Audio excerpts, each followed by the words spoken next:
Hello hello hello hello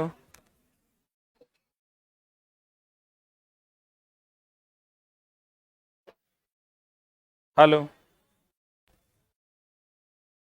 hello hello. शुरू खत्म करें। आज चला इसका हम लोग कर देंगे समापन। Today is the last class of NCERT. ठीक है। हम तो सोचे थे चला 4-5 दिन चलेगा, लेकिन ये बहुत लंबा हो गया। आ जाओ इधर। पहला इंद्रधनुष। कौन धनुष चला? इंद्रधनुष जो बनता है, कहते हैं इंद्रधनुष में सूर्य की के आपतित किरण का, ये जो इंद्रधनुष बनता है, सूर्य का प्रकाश ऐसे आता है। ये पानी की बूंद है। ये क्या है चला? पानी की बूंद है।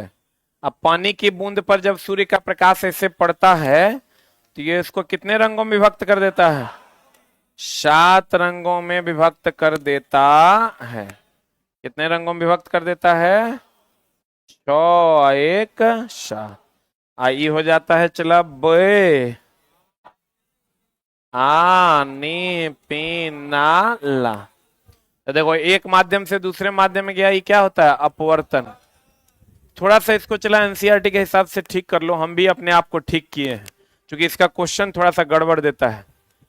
और यहां जो होगा, इसको कहते हैं आंतरिक परावर्तन। इसके पानी की बूंद के अंदर परावर्तन, आंतरिक परावर्तन। यहां जो होगा, जब यहां आ जाएगा, तो इसको कहते हैं पूर्ण आंतरिक परावर्तन।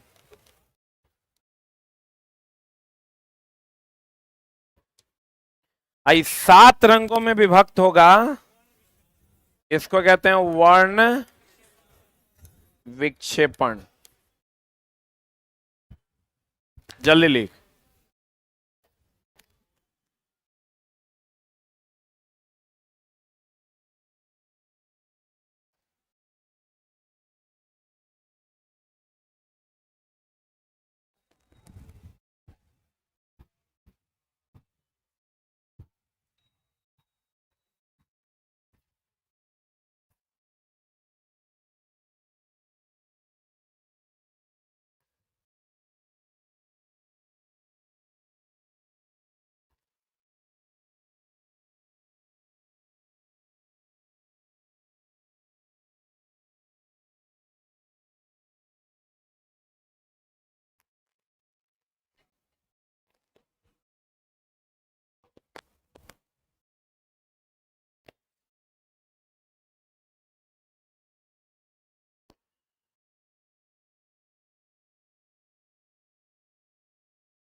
अगले दिन से चला आपका जो टेस्ट का टाइम है, वो है 7 से 8।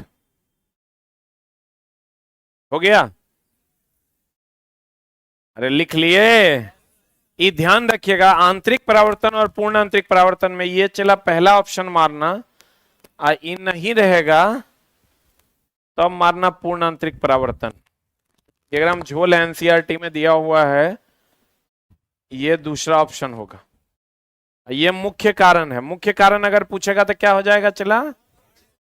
वर्ण विक्षेपण। मुख्य कारण क्या हो जाएगा? वर्ण विक्षेपण। आंतरिक परावर्तन और पूर्ण आंतरिक परावर्तन दोनों ऑप्शन में रहेगा तो क्या मारिएगा? आंतरिक परावर्तन। और वो नहीं रहेगा तब क्या मारिएगा? पूर्ण आंतरिक परावर्तन। अब बढ़िया से पढ़ लीजिए, समझ में आ जाएगा। देखो, कहते हैं इंद्रधनुष में सूर्य के आपतित प्रकाश, ये जो आपतित प्रकाश है, वर्षा की बूंद अपवर्तित तथा विक्षेपित करती है। एक तो अपवर्तित करती है और दूसरा क्या करती है? विक्षेपित। तत्पश्चात इसे आंतरिक परावर्तित करती है। क्या करती है चला? अब पुनः यह किरण अपवर्तित होती है, विक्षेपित करती है, जिसके बाद क्या होता है? जिसके बाद लास्ट में क्या हो जाता है? पूर्ण आंतरिक परावर्तन। पहले होता है आंतरिक परावर्तन और उसके बाद क्या हो जाता है? पूर्ण आंतरिक परावर्तन। दोनों में से कोई एक चुनना होगा तो क्या चुनिएगा? आंतरिक परावर्तन। तारे प्रकाश वायुमंडलीय अपवर्तन के कारण टिमटिमाते हैं। इसमें कोई झोल नहीं है। तारा जो टिमटिमाता है अपवर्तन के कारण। अपवर्तन में भी कौन सा अपवर्तन? वायुमंडलीय अपवर्तन। कौन अपवर्तन? वायुमंडलीय अपवर्तन के कारण तारे टिमटिमाते हैं, या यूं कहें कि तारे जो टिमटिमाते हैं अपवर्तनांक में अंतर के कारण। किसमें अंतर के कारण? अपवर्तनांक में अंतर के कारण तारे टिमटिमाते हैं। किसके कारण? अपवर्तनांक में अंतर के कारण। या यूं कहें वायुमंडलीय, क्वेश्चन देता है कि तारे टिमटिमाते हैं अपवर्तन के कारण कि वायुमंडलीय अपवर्तन के कारण? वायुमंडलीय अपवर्तन मतलब यहां देखो सघन माध्यम है, ऊपर जाओगे तो कौन माध्यम? विरल माध्यम। तो सघन और विरल माध्यम में अंतर है, तो कहते हैं अपवर्तन के कारण या अपवर्तनांक में अंतर के कारण।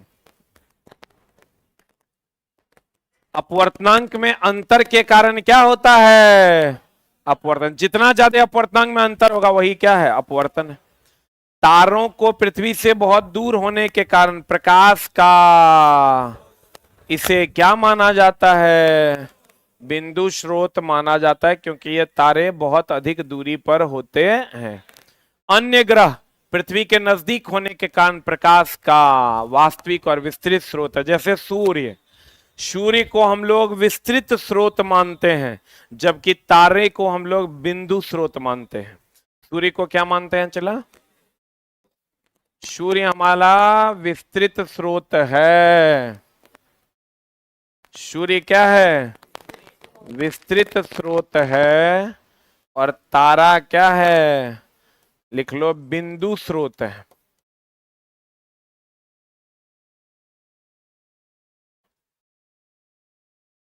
तारा क्या है? चला, बिंदु स्रोत। सूर्य क्या है? विस्तृत स्रोत। और तारा क्या है? बिंदु स्रोत। लिख लिया? अब देखो चला, मिश्रण दो प्रकार का होता है। मिश्रण कितने प्रकार का होता है? एक होता है दोस्त मेरे समांगी। क्या होता है? एक होता है विषमांगी। समांगी और विषमांगी। समांगी की अगर हम बात करें तो समांगी में हो गया तुम्हारा पानी जो समान रूप से घुला मिला हो। विषमांगी में ले लो तुम दूध। दूध दिखता समांगी है लेकिन होता विषमांगी। अब एक होता है चला टिंडल प्रभाव। कौन प्रभाव? टिंडल प्रभाव क्या कहता है? देखो, टिंडल प्रभाव। कौन प्रभाव? चला, टिंडल प्रभाव कहता है कि अगर आप दूध से होकर प्रकाश को गुजारिएगा, किससे होकर? ये दूध से होकर अगर आप प्रकाश को गुजारिएगा तो ये प्रकाश नहीं गुजरेगा। पानी से होकर गुजारिएगा तो? अगर यही प्रकाश आप पानी से होकर गुजारिएगा,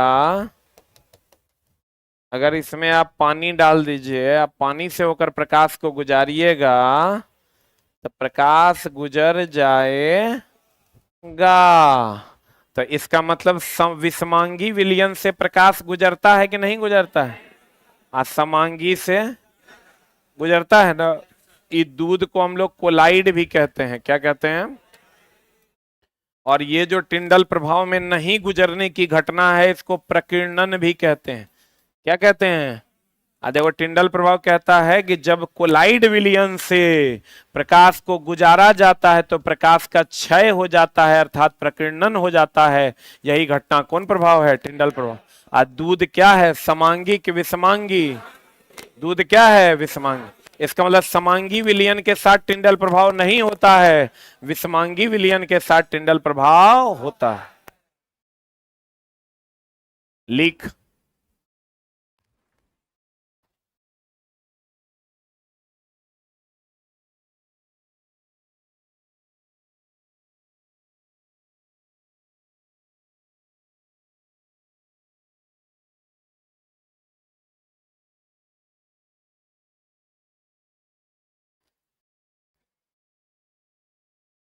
हो गया?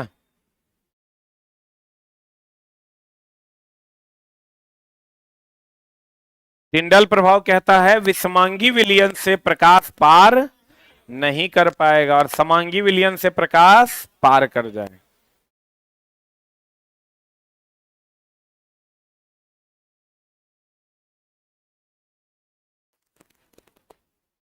हो गया।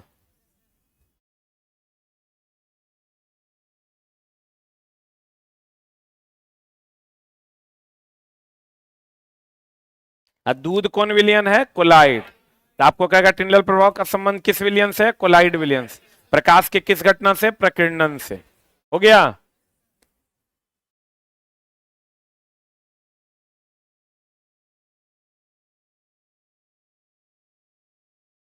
हो गया। बढ़े। समांगी मिश्रण टिंडल प्रभाव, देख लो नहीं, समांगी मिश्रण जो है, पानी समांगी है, समान रूप से मिला हुआ रहता है, ये टिंडल प्रभाव नहीं था। टिंडल प्रभाव प्रकाश का अवरुद्ध होना, रुक जाना, क्षय होना। फिर कहता है प्रकाश के कण तरंगदैर्ध्य के, यहां कॉमा होगा, तरंगदैर्ध्य, छोड़ने, ऐसे नहीं पढ़ना है, ये रेले का सिद्धांत है। चला, क्या प्रकीर्णन का मतलब होता है प्रकाश का क्षय। जैसे धूलकण वगैरह रहता है, टॉर्च जलाते हैं तो प्रकाश का क्षय होता है ना, तो वही प्रकीर्णन है, वही घटना क्या है? प्रकीर्णन। ये कहता है प्रकीर्णन जो होता है वो तरंगदैर्ध्य के चतुर्थ घात का व्युत्क्रमानुपाती होता है। प्रकीर्णन जो होता है वो तरंगदैर्ध्य के चतुर्थ घात का क्या होगा? व्युत्क्रमानुपाती। प्रकीर्णन तरंगदैर्ध्य के चतुर्थ घात का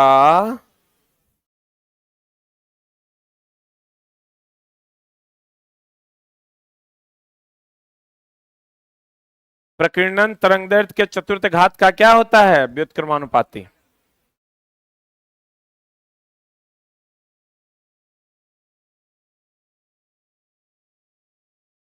हो गया।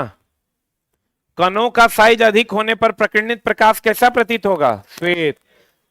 प्रकीर्णन मतलब प्रकाश का क्या चला? क्षय।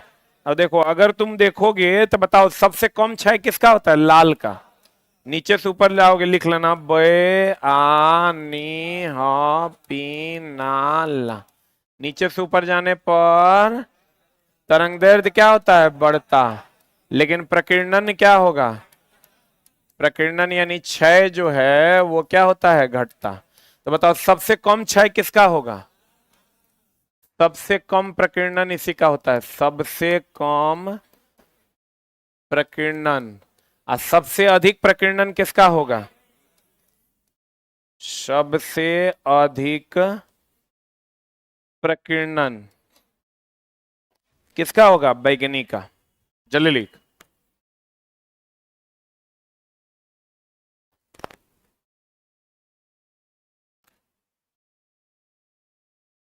सबसे कम प्रकीर्णन किसका होगा? लाल का। सबसे अधिक प्रकीर्णन किसका होगा? वैज्ञानिक का।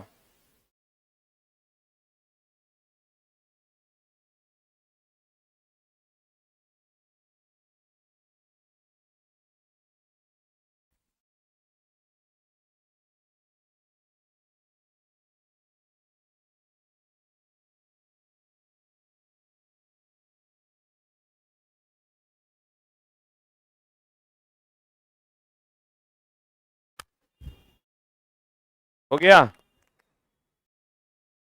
तो बताओ सबसे ज्यादा प्रकीर्णन किसका होता है? वैज्ञानिक का। प्रकीर्णन मतलब क्षय, इसीलिए खतरे में लाल रंग का प्रयोग करते हैं। खतरा में कौन रंग का प्रयोग करते हैं? लाल रंग का प्रयोग करते हैं, क्योंकि लाल का प्रकीर्णन यानी क्षय कम होता है, दूर से भी आपको दिख जाएगा। कहते कणों का साइज अधिक होने पर प्रकीर्णित प्रकाश कैसा प्रतीत होता है? श्वेत। लाल प्रकाश का तरंगदैर्ध्य नीले प्रकाश की अपेक्षा कितना गुना होता है? लाल का ज्यादा होता है कि नीला का? तो लाल का कितना गुना होगा? 1.8 गुना होता है। कितना गुना होता है? नेत्र गोलक का व्यास कितना कल पढ़ाए थे? 2.3 सेंटीमीटर। बोलो न रे। नीले प्रकाश, लाल प्रकाश का तरंग नीले की तुलना में कितना गुना होगा? 1.8 गुना होता है। लाल प्रकाश का तरंग नीले प्रकाश की अपेक्षा कितना गुना होता है? 1.8। दोपहर के समय नीले तथा बैंगनी प्रकाश के बहुत कम मात्रा में प्रकीर्णन के कारण कैसा प्रतीत होता है? तो ऐसे भी समझिए, दोपहर के समय सूर्य नजदीक ना होता है, तो नजदीक होता है, सातों रंग नजदीक हमारे तक पहुंचता है, और इसलिए दोपहर के समय सूर्य कैसा दिखता है, श्वेत। और सुबह और शाम के समय लाल, क्योंकि दूर हो जाने के कारण सबका प्रकीर्णन हो जाता है, लाल का प्रकीर्णन नहीं होता। स्विच का बात सुने हैं? स्विच जानते हैं? स्विच, स्विच सेल तथा बल्ब के बीच चालक संबंध को क्या करता है? जोड़ता भी है तथा तोड़ता भी है। अरे स्विच का दोनों ना काम है, जोड़ना भी और तोड़ना भी। किसी विद्युत धारा में सतत तथा बंद पथ में विद्युत परिपथ कहते हैं। अगर बंद परिपथ होगा तभी ना विद्युत परिपथ रे, खुला परिपथ होगा तो उसमें विद्युत धारा का प्रवाह होगा, तो बंद परिपथ को ही हम लोग परिपथ कहते हैं। विद्युत धारा देखो चला, विद्युत धारा हम लोग कहते हैं कि धारा का प्रवाह जो होता है वो किधर से किधर, पॉजिटिव से निगेटिव। इलेक्ट्रॉन का प्रवाह निगेटिव टू पॉजिटिव, तो इलेक्ट्रॉन का प्रवाह निगेटिव टू पॉजिटिव। अब धारा का प्रवाह, तो चूंकि पॉजिटिव से निगेटिव होता है इसलिए हम लोग धारा को धनात्मक कहते हैं। धारा को क्या कहते हैं? अगर कह देगा विद्युत, इलेक्ट्रॉन को ऋणात्मक कहते हैं। इलेक्ट्रॉन को क्या कहते हैं? इलेक्ट्रॉन चूंकि ऋणात्मक से ऋण से धन जाता है तो इसको हम लोग कहते हैं ऋणात्मक। क्या कहते हैं? धारा को क्या कहते हैं? धनात्मक कहते हैं। विद्युत धारा धनात्मक आवेश का प्रवाह है, जबकि इलेक्ट्रॉन ऋणात्मक आवेश का प्रवाह है। तो कहते हैं, लेकिन चला अभी तक ही कॉन्ट्राडिक्शन है, इसको कोई सुलझा नहीं पाया, यह है उल्टा जिसको कोई साबित नहीं कर पाया। कहते हैं विद्युत धारा धनात्मक आवेश का प्रवाह है जो इलेक्ट्रॉन के दिशा के विपरीत है। कहते हैं इलेक्ट्रॉन किधर से किधर, धन से ऋण, इलेक्ट्रॉन ऋण से धन, धारा धन से ऋण, तो दोनों एक दूसरे के विपरीत ना है। तो इलेक्ट्रॉन धारा धनात्मक आवेश का प्रवाह की ऋणात्मक, इलेक्ट्रॉन ऋणात्मक आवेश। जल्दी से लिख लो, एक बार और लिख लो।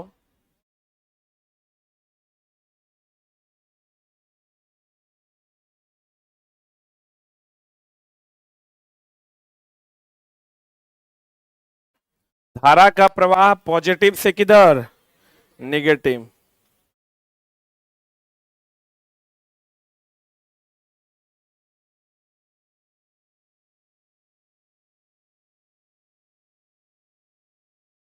हो गया? तो धारा का प्रवाह धनात्मक आवेश का प्रवाह कि ऋणात्मक आवेश का प्रवाह? इलेक्ट्रॉन केवल तभी गति करता है जब चालक के अनुदिश क्या होता है, विभव में अंतर होगा या दाब में अंतर होगा, तब ना इलेक्ट्रॉन का प्रवाह उच्च से निम्न में। ताप में अंतर के कारण होता है ऊष्मा का प्रवाह, विभव में अंतर के कारण होता है धारा का प्रवाह, और सांद्रता में अंतर के कारण होता है गैस का प्रवाह। प्रवाह का कारण,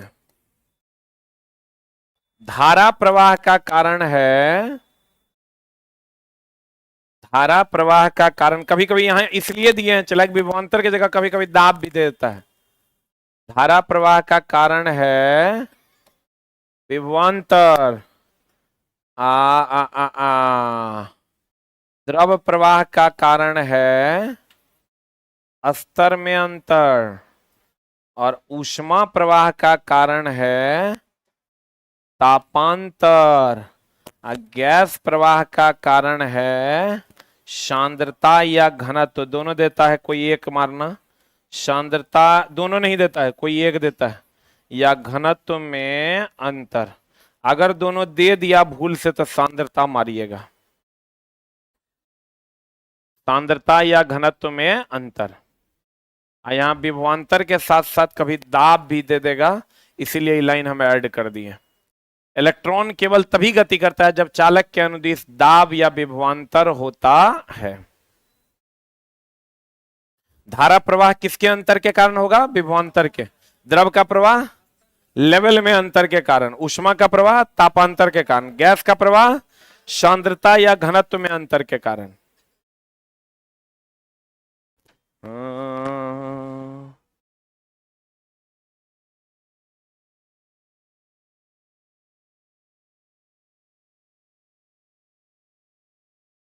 चट्टा क्या लिखता है? अरे महावीरवा वाला पढ़ता है, खाली अथी पटाता है, सर की मेहनत पर पानी फेर रहा है। ये महावीरवा वाला शब्द बहुत फेमस हो गया है। इलेक्ट्रॉन केवल तभी करता ही करता है जब चालक के अनुदिश क्या होता है? विभवांतर या दाब में अंतर। विभव को अस्थिर रखते हुए धारा को नियंत्रित करने वाली युक्ति को क्या कहते हैं? रियोस्टाट। परिवर्ती प्रतिरोध देखो चला, एक होता है प्रतिरोध, ये अगर ऐसा है तो इसको हम लोग कहते हैं प्रतिरोधी तार, प्रतिरोध। और अगर ये ऐसा है तो इसको हम लोग कहते हैं परिवर्ती प्रतिरोध। देखो एक मिनट होल्ड डाउन, परिवर्ती प्रतिरोध ये क्या करता है? चला, इसको हम लोग रियोस्टाट कहते हैं। क्या कहते हैं इसको? रुक जा रुक जा। अगर मान लो कि ये कोई बैटरी है और हम यहाँ एगो बल्ब लगा दिए, एगो बीच में रियोस्टाट लगा दिए, तो बैटरी के वोल्टेज पर कोई असर नहीं करेगा, लेकिन धारा के प्रवाह को कम ज्यादा करेगा, क्योंकि एक प्रकार का ये परिवर्ती प्रतिरोध है। अगर इतना प्रतिरोध इंगेज कीजिएगा तो कम प्रतिरोध होगा, इतना इंगेज कर दीजिएगा ज्यादा प्रतिरोध होगा, प्रतिरोध ज्यादा होगा तो धारा का मान कम होगा। अगर यहाँ प्रतिरोध, ये परिवर्ती प्रतिरोध जितना मन उतने यूज कर सकते हैं, तो प्रतिरोध ज्यादा होगा तो धारा का मान कम, और प्रतिरोध कम हो जाएगा धारा का मान ज्यादा। लेकिन बताइए इसका जो वोल्टेज होगा ये तो फिक्स ना होगा रे, इसका जो वोल्टेज होगा वो क्या होगा? फिक्स होगा। तो हम ये कह सकते हैं परिवर्ती प्रतिरोध धारा के मान को घटा बढ़ा देता है, जबकि वोल्टेज पर कोई असर नहीं पड़ता। जल्दी लिख।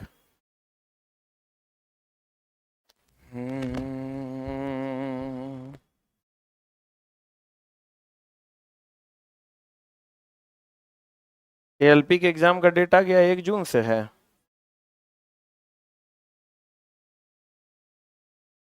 आइए जाएगा आज ना कल, काहे टेंशन ले रहा है? वो सपना तो हर पूरा हो जाएगा।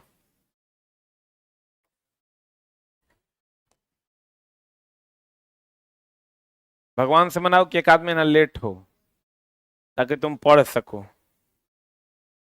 बच्चा तो चला अभियो आता है, वो एग्जाम तक आएगा कि सर कोनो कोर्स है एएलपी के, हो गया क्रैश कोर्स। किसी का नाना का दिन है, चला 1 महीना में फिजिक्स केमिस्ट्री पढ़ा देगा। अरे हुआ। परिवर्ती प्रतिरोध किसके मान को बदलता है? धारा के मान को क्या करता है? बदलता है। धारा के मान को क्या करता है? चला बदलता, लेकिन वोल्टेज के मान को क्या रखता है? क्योंकि इसको वोल्टेज से कोई लेना देना नहीं है। लिख लिया? धारा के मान को बदलता है और वोल्टेज के मान को क्या रखता है? स्थिर रखता है।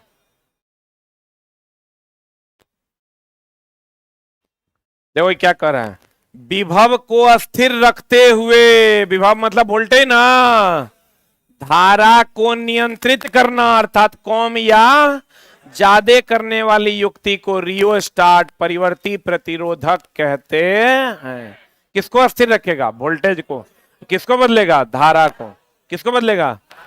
कहता है परिवर्ती प्रतिरोध को धारा नियंत्रक भी कहते, यही है परिवर्ती प्रतिरोध रियोस्टाट। जितना पर कनेक्ट कीजिएगा उतने प्रतिरोध इंगेज होगा, नहीं कीजिएगा तो नहीं होगा। मिश्र धातु की प्रतिरोधकता उसके अवयवों से अधिक होते हैं। जैसे तुम ले लो कांसा, पीतल, उसका जो प्रतिरोधकता होगा उसमें जो अवयव है टीन, जिंक, इससे क्या होगा? अधिक होगा। कहता है इलेक्ट्रिक ओवन, ये तो सबको पता है। चला, ये कौन प्रभाव पर काम करता है? ऊष्मीय प्रभाव की चुंबकीय प्रभाव? ये विद्युत चुंबकीय तरंग सूक्ष्म तरंग के द्वारा गर्म होता है। ध्यान रखना, ये जो इलेक्ट्रिक ओवन है, चला ओवन की अगर हम बात करें, ओवन में विद्युत चुंबकीय तरंग, विद्युत चुंबकीय तरंग, कौन तरंग? सूक्ष्म तरंग के द्वारा गर्म होता है। सूक्ष्म तरंग से गर्म होता है। ये ऊष्मीय प्रभाव पर नहीं काम करता है। ऊष्मीय प्रभाव, ऊष्मीय प्रभाव पर कार्य करता कि नहीं करता?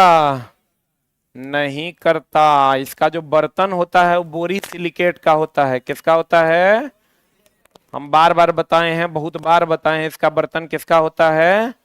बोरोसिलिकेट का, जो ऊष्मा और विद्युत दोनों का कुचालक होता है, जो ऊष्मा और विद्युत दोनों का कुचालक होता है। ओवन में जो बर्तन होता है किसका बना होता है? बोरोसिलिकेट का।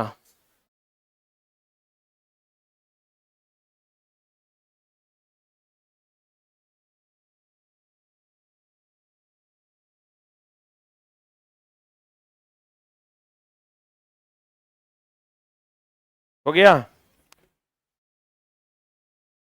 यह विद्युत धारा के ऊष्मीय प्रभाव पर काम नहीं करता है। कौन प्रभाव पर?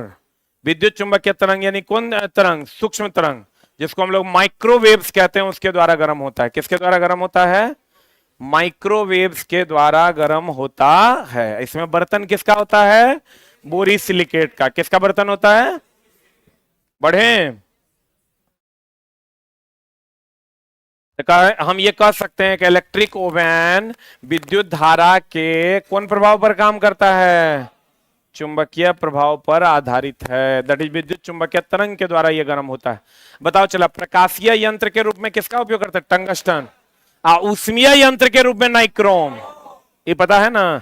इसलिए टंगस्टन को हम लोग लाइटिंग एलिमेंट कहते हैं। कौन एलिमेंट कहते हैं? लाइटिंग एलिमेंट कहते हैं। नाइक्रोम को हीटिंग एलिमेंट। क्यों? नाइक्रोम का उपयोग हीटर में करते हैं, इलेक्ट्रिक आयरन में करते हैं। जल्दी लिख।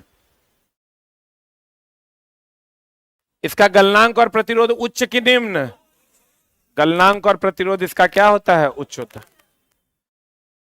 इसको हम लोग कहते हैं लाइटिंग एलिमेंट की हीटिंग एलिमेंट। कौन एलिमेंट? इसको हम लोग लाइटिंग एलिमेंट के नाम से जानते हैं। हीटिंग एलिमेंट कौन हो जाएगा? नाइक्रोम। क्यों हो जाएगा? क्योंकि वह ऊष्मा उत्पन्न करता है। हीटिंग एलिमेंट के रूप में किसका? नाइक्रोम। इसका भी गलनांक और प्रतिरोध क्या होता है? उच्च।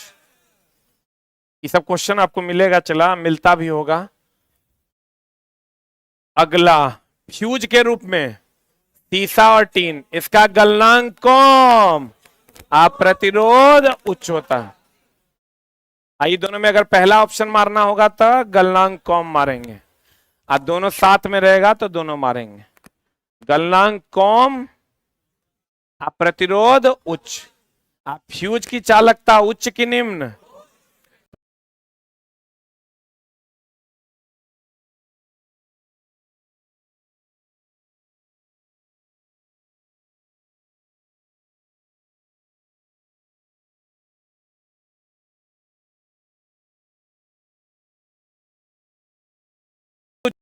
चालन भी तेजी से होता है। नहीं होगा चला तो विद्युत धारा का प्रवाह ही नहीं होगा, तो वही गर्माएगा, तो बल्ब कहिया जलाएगा? तो अगर डायरेक्ट पूछे फ्यूज की चालकता क्या होती है तो कहेंगे क्या? उच्च।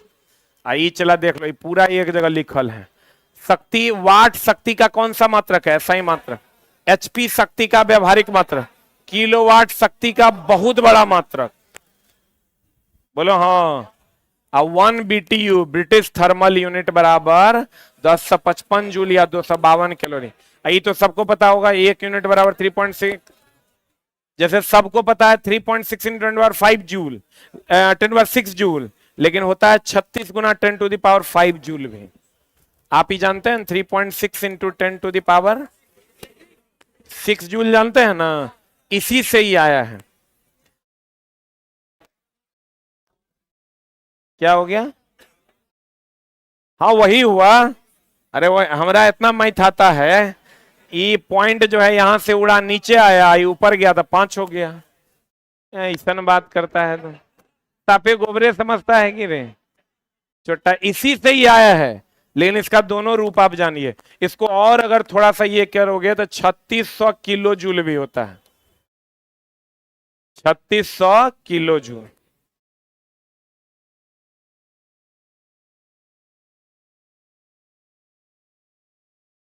हो गया? विद्युत धारा के चुंबकीय प्रभाव की खोज कौन किया? एचसी और स्टेड। कौन किया था? अब फेराडे का विद्युत चुंबकीय प्रेरण कह देगा तो, विद्युत चुंबकीय प्रेरण कह देगा तो फेराडे। देखो विद्युत धारा के चुंबकीय प्रभाव का खोज एचसी और स्टेड किया था, लेकिन अगर कह देगा विद्युत चुंबकीय प्रेरण का खोज कौन किया? कौन किया? फेराडे। कौन किया रे? फेराडे।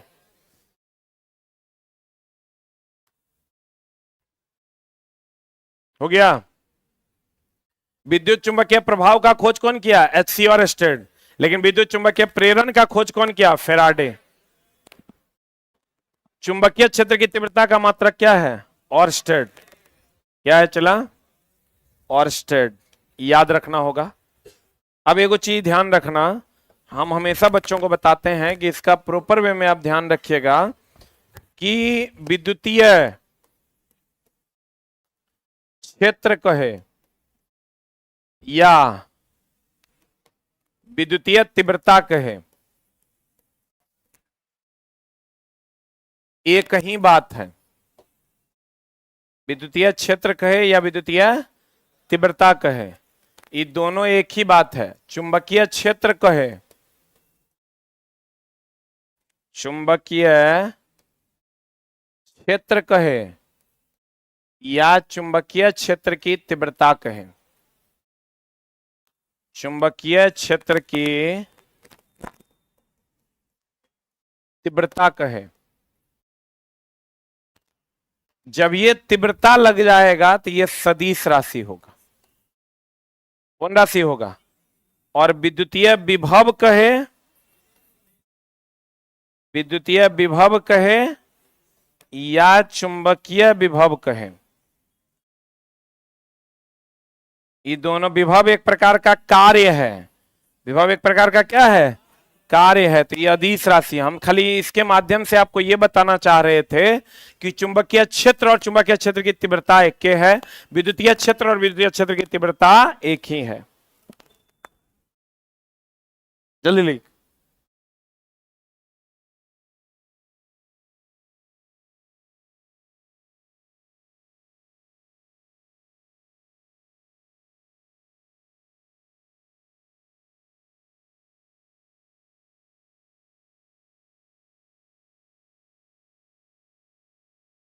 हो गया। तीव्रता जब भी देगा कौन राशि है? सदिश राशि। अब विभव जब भी देगा कौन राशि है? अदिश राशि।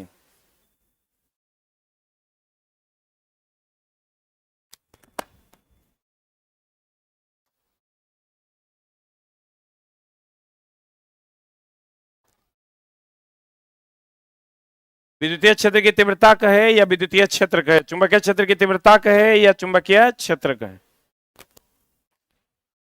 अरे हो गया। अब विद्युतीय विभव कहे या चुंबकीय विभव कहे, दोनों कौन राशि है? अदिश। तीव्रता लगल होगा तो सदिश। खाली विद्युतीय क्षेत्र या चुंबकीय क्षेत्र कहेगा का मतलब तीव्रता है। क्या है वो? तीव्रता। अब बताओ, चुंबकीय क्षेत्र एक, चुंबकीय क्षेत्र रेखाएं चुंबक के बाहर, देखो दे चलाई, चुंबक के बाहर एक बंद वक्र बनाती है ऐसा, और चुंबक के अंदर ये समानांतर होता है। चुंबक के अंदर कैसा होता है? समानांतर होता है। क्वेश्चन तुमको कहेगा कि ये मान लो अगर नॉर्थ पोल है और ये साउथ पोल है, तो ये जो चुंबकीय बल रेखाएं ऐसे जाती है, ऐसे आती है। अरे भाई डायरेक्शन दिए कहाँ है? एकदम पगला है कि रे, पढ़ पढ़ के बकना गया है कि? इन नॉर्थ से साउथ जाएगा तो चुंबक के बाहर एक वक्र बनाता है और चुंबक के अंदर समानांतर, और ये एक संकेंद्रीय वृत्त बनाता है। क्या बनाता है? अगर आपको कहेगा चुंबकीय क्षेत्र रेखा क्या बनाता है, तो कहेंगे एक संकेंद्रीय वृत्त। समझते हैं ना? हो कंसेंट्रिक सर्किल, जिस सर्किल, सभी सर्किल का केंद्र अगर एक हो तो उसे संकेंद्रीय वृत्त कहते हैं। संकेंद्रीय वृत्त बनाता है। जल्दी लिख।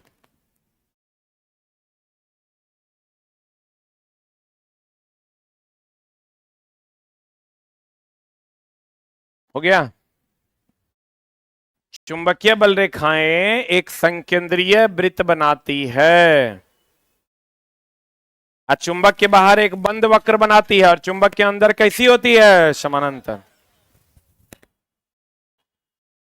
कहता चुंबकीय सुई चुंबक के विपरीत विक्षेपित होती है। ये चला देखो, ये चुंबकीय सुई और ये कभी समानांतर नहीं होता है, ये थोड़ा सा टिल्टेड होता है 17 डिग्री पर। कितना डिग्री पर? इसीलिए कहते हैं ये हमेशा विपरीत विकर्षित होती है, आकर्षित नहीं होती है। चुंबकीय सुई हमेशा चुंबक के विपरीत होती है, क्योंकि लिख लो, चुंबकीय सुई और चुंबक के बीच का कोण हमेशा, लिखिएगा, चुंबकीय सुई और चुंबक के बीच का कोण हमेशा 17 से 18 डिग्री होता है। कितना होता है चला? इसलिए ये हमेशा विक्षेपित करके टेढ़ा कर देती है।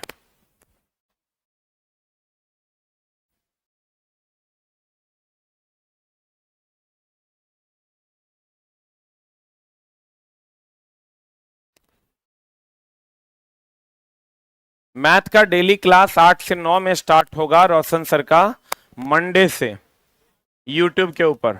8 से 9 यूट्यूब के ऊपर डेली 8 से 9 रोशन मिश्रा सर का मैथ स्टार्ट हो रहा है, जिसमें आपको टीसीएस का जो करंट क्वेश्चन है 22-23 का वो करवाया जाएगा। इसी सप्ताह मंडे से 8 से 9 में ये बैच स्टार्ट होगा आपका यूट्यूब के ऊपर, बिल्कुल फ्री है। 8 से 9 में आप इसको कर सकते हैं। हाँ, अरे 8 से 9 रीजनिंग ना है रे, 8 से 9 नहीं, 7 से 8। 7 से 8, 7 से 8 मेरा ना है, 7 से 8, अरे 7 से 8 जिनका टाइम सूट करेगा 7 से 8 ही होगा शायद, हमको लगता है। 5 से 6 में किसका है? 6 से 7, 6 से 7 में वो खाली है क्या? 6 से 7 में कोई क्लास है क्या उनका? अरे हमेशा कोई ना कोई क्लास रहबे करेगा, उतना नहीं सोचना है। 7 से 8 में रोशन मिश्रा सर का क्लास आएगा। या अगर टाइम चेंज होगा तो हम यूट्यूब कम्युनिटी में लगवा देंगे, देख लीजिएगा। चुंबकीय सुई और चुंबक के बीच का कोण कितना होगा? 17 से 18 डिग्री। दो क्षेत्र रेखा एक दूसरे को प्रतिच्छेद करती है। ये क्वेश्चन एनसीईआरटी में है डायरेक्ट, कि दो, कल भी तो था ये क्वेश्चन, कल टेस्ट में था ना ये क्वेश्चन, कि दो क्षेत्र रेखाएं एक दूसरे को कभी काटती नहीं है। कल एएलपी के टेस्ट में था। दो क्षेत्र रेखाएं प्रतिच्छेद करने की दिशा में दोनों दिशा चेंज हो जाएगा जो संभव। अगर ये रेखा एक दूसरे को काटेगा तो दोनों जगहों पर अलग अलग दिशा होगा कि सेम हो जाएगा? एक के बिंदु पर दो दिशा हो जाएगा, जो संभव नहीं है। विद्युत धारा का परिमाण में वृद्धि होने पर विक्षेप में भी क्या होगा? वृद्धि हो। जैसे चला, अगर गैल्वेनोमीटर ये ले लीजिएगा, गैल्वेनोमीटर ले लीजिएगा, ऐसे करंट नापिएगा तो करंट के परिमाण में वृद्धि कीजिएगा तो इसका डिफ्लेक्शन भी ना बढ़ेगा। डिफ्लेक्शन को ही विक्षेप कहते हैं। डिफ्लेक्शन को ही क्या कहते हैं? विक्षेप कहते हैं। कहते हैं कि अगर विद्युत धारा के परिमाण में वृद्धि होने पर किसमें वृद्धि होगा? विक्षेप में क्या होगा? वृद्धि होगा। दक्षिण हस्त अंगूठा का नियम यह है, मैक्सवेल का कॉर्क स्क्रू नियम। किसकी दिशा? चुंबकीय क्षेत्र। ये क्या कहता है देखो, ये अगर कॉर्क स्क्रू को ऐसे लिया जाए और ऐसे ऐसे घुमाया जाए तो जिधर की ओर वो टाइट होगा वो विद्युत धारा की दिशा है, और जिधर घूमेगा वो चुंबकीय क्षेत्र का। नहीं समझा? कॉर्क स्क्रू नियम कहता है कि एक स्क्रू को ले लीजिए, आप उसको ऐसे टाइट कीजिए तो जिधर की ओर धंसेगा वो विद्युत धारा की दिशा है, ऐसे से जो घुमाइएगा ये चुंबकीय क्षेत्र की दिशा है। तो मैक्सवेल का कॉर्क स्क्रू नियम चुंबकीय क्षेत्र की दिशा को दिखाता है। इसी का दूसरा नियम भी है कि अगर दाहिने हाथ में आप ऐसे एक चालक तार को पकड़ लेते हैं तो अंगूठा अगर चालक तार के धारा की दिशा को दर्शाएगा तो अन्य उंगलियां चुंबकीय क्षेत्र को दिखाएगी। बोलन रे, जिधर की ओर धंसेगा वो विद्युत धारा की दिशा है, डायरेक्शन ऑफ करंट। आई जो घूमेगा ये किसकी दिशा है? चुंबकीय क्षेत्र। इसको कहते हैं मैक्सवेल का कॉर्क स्क्रू नियम। मैक्सवेल का दक्षिण हस्त नियम कहता है कि अगर अपने दाहिने हाथ में किसी चालक तार को ऐसे रखा जाए कि अंगूठा उस चालक तार की धारा की दिशा को दर्शाए तो अन्य उंगलियां किसको दर्शाएगा? चुंबकीय क्षेत्र को दर्शाएगा। दक्षिण हस्त अंगूठा का नियम या मैक्सवेल का कॉर्क स्क्रू नियम से किसकी दिशा ज्ञात की जाती है? चुंबक इसमें चला, इसे ऐसे घुमाएंगे चुंबकीय क्षेत्र, इसमें चला, इसे ऐसे करेंगे तो ये क्या है, चुंबकीय क्षेत्र। ये दोनों चुंबकीय क्षेत्र की दिशा को दर्शाता है। अब वही फ्लेमिंग का नियम, दो नियम, एगो लेफ्ट हैंड रूल, एगो right hand. Left hand rule motor के लिए और राइट हैंड रूल जनरेटर के लिए। तो फ्लेमिंग का जो लॉ है, यही 4 गो लॉ ये तुमको पूछता है। फ्लेमिंग का लॉ एगो हो गया बाएं हाथ का नियम, एगो हो गया दाएं हाथ का नियम। बाएं हाथ का नियम किसके लिए, मोटर के लिए, और दाएं हाथ का नियम किसके लिए, जनरेटर के लिए। जनरेटर के लिए है तो ये भैया बल या गति की दिशा को दर्शाएगा। किसकी दिशा को, ये जो है ये धारा या ईएमएफ की दिशा को दर्शाएगा। और अगर चुंबकीय क्षेत्र की दिशा होगी तो वो दक्षिण हस्त का अंगूठा नियम या मैक्सवेल का कॉर्क स्क्रू नियम से दर्शाया जाएगा चुंबकीय क्षेत्र की दिशा को। जल्दी से लिख लो इसको। बाएं हाथ का नियम बल या गति की दिशा, दाएं हाथ का नियम धारा या ईएमएफ। अगर कहेगा चुंबकीय क्षेत्र की दिशा तो कहेंगे मैक्सवेल का कॉर्क स्क्रू नियम या दक्षिण हस्त नियम।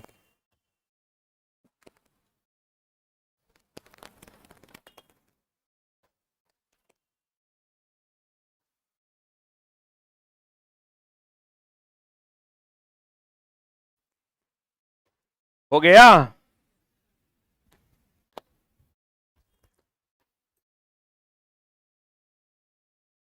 फ्लेमिंग ने कितने लॉ दिए थे, 2, एगो बाएं हाथ का नियम, एगो दाएं हाथ का नियम। कॉर्क स्क्रू नियम क्या कहता है, जिधर स्क्रू धसेगा वो किसका धारा, जो घूमेगा वो चुंबकीय क्षेत्र। इसका मतलब इससे किसकी दिशा का ज्ञान होता है, चुंबकीय क्षेत्र किसकी दिशा का, चुंबक की प्रबलता। देखो चला, चुंबक की प्रबलता फेरों की संख्या और कुंडली की गति में वृद्धि से उत्पन्न धारा में वृद्धि होता है।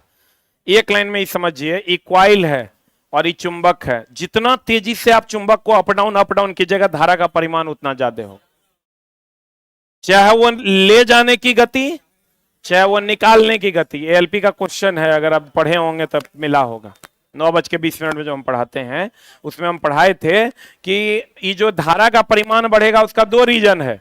एक तो इसकी गति को बढ़ाएंगे और दूसरा इसके फेरों की संख्या को बढ़ाएंगे। आई चला जो क्वेश्चन है, एनसीईआरटी का क्वेश्चन भी है, एनसीईआरटी का थ्योरी भी है। धारा का परिमाण अगर बढ़ाना है, धारा ऐसे ना जनरेट होता है रे। ये विद्युत चुंबकीय प्रेरण का सिद्धांत यही है कि अगर किसी कॉइल में चुंबक को अप डाउन करवाया जाए तो इसका फ्लक्स कटेगा, ईएमएफ जनरेट हो। बोले नहीं करेगा। धारा बढ़ाना है तो कैसे बढ़ेगा धारा, एगो तो फेरों की संख्या बढ़ाकर, फेरों की संख्या को बढ़ाकर, और दूसरा गति बढ़ाकर। गति आने वाली की जाने वाली की, दोनों। जल्दी लिख। पूछता क्या, एनसीईआरटी का सवाल है।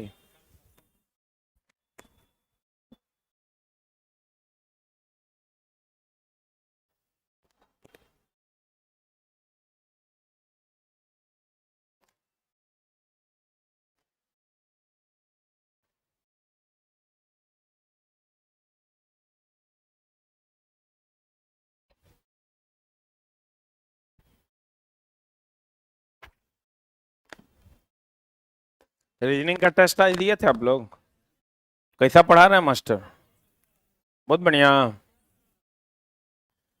धारा बढ़ाता है तो फेरों की संख्या क्या होगी, बढ़ेगी। ये फेरों की संख्या है, ये कॉइल, और गति भी बढ़ेगा। कहता है चुंबक की प्रबलता फेरों की संख्या कुंडली की गति में वृद्धि करने पर धारा में भी क्या हो जाएगा, वृद्धि। या चुंबक की प्रबलता भी बढ़ा दीजिएगा तब भी हो जाएगा। चुंबक अगर अधिक प्रबल ले लीजिएगा तब भी हो जाएगा, क्योंकि अधिक प्रबल लीजिएगा तो फ्लक्स बढ़ेगा तो ईएमएफ बढ़ेगा। हो गया। And the next one is, मानव शरीर के 2 भागों में चुंबकीय क्षेत्र होता है। कहां कहां, हृदय में भी चुंबकीय मैग्नेटिक फील्ड होता है, और कहां पर चला, मस्तिष्क में। सही है, हृदय में भी और कहां, मस्तिष्क में भी, दोनों जगह मैग्नेटिक फील्ड होता है। अस्थिर एक समान विद्युत धारा प्रवाहित होने की दिशा में गैल्वेनोमीटर का प्रक्षेपण और विचलन क्या होता है, 0 होता है। अस्थिर या एक समान धारा अगर प्रवाहित होगी तो उसमें डिफ्लेक्शन होगा। ये जो चला गैल्वेनोमीटर में जो टांका लगा होता है ऐसे ऐसे कब करेगा, जब धारा के मान में परिवर्तन होगा।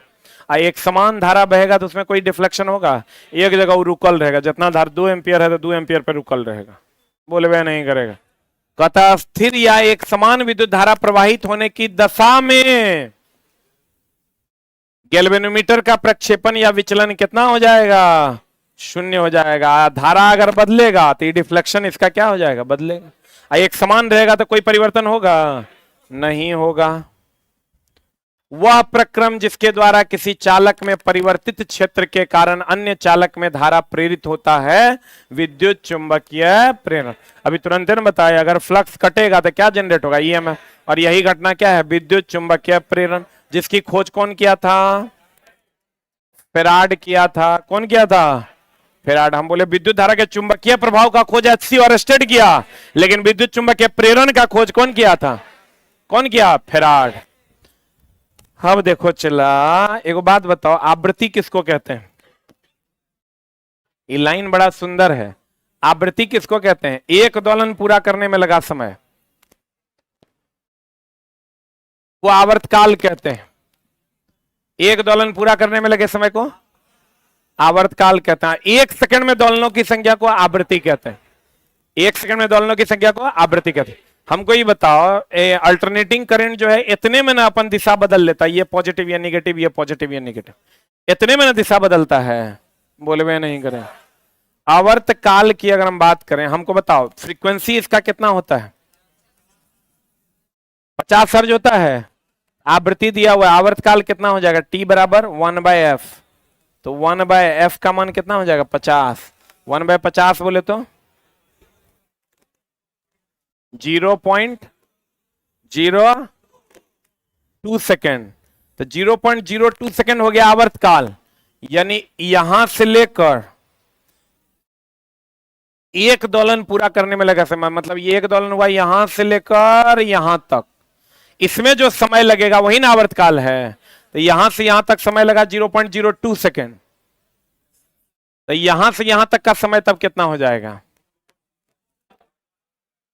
0.01 सेकेंड। मतलब हर 0.01 सेकेंड में ही दिशा बदल देगा, फिर यहां 0.01 सेकेंड फिर दिशा बदल देगा, बोले वे नहीं करें। इसको जब सॉल्व करोगे तो ये आ जाएगा 1/100 सेकेंड में दिशा बदल जाएगा।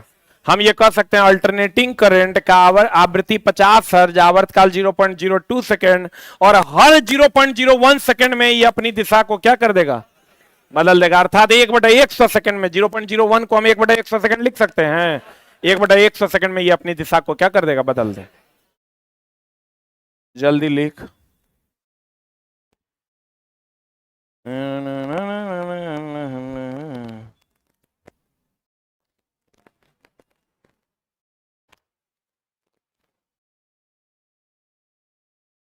बीपीएससी टीचर के लिए बैच 12 तारीख से मिलेगा,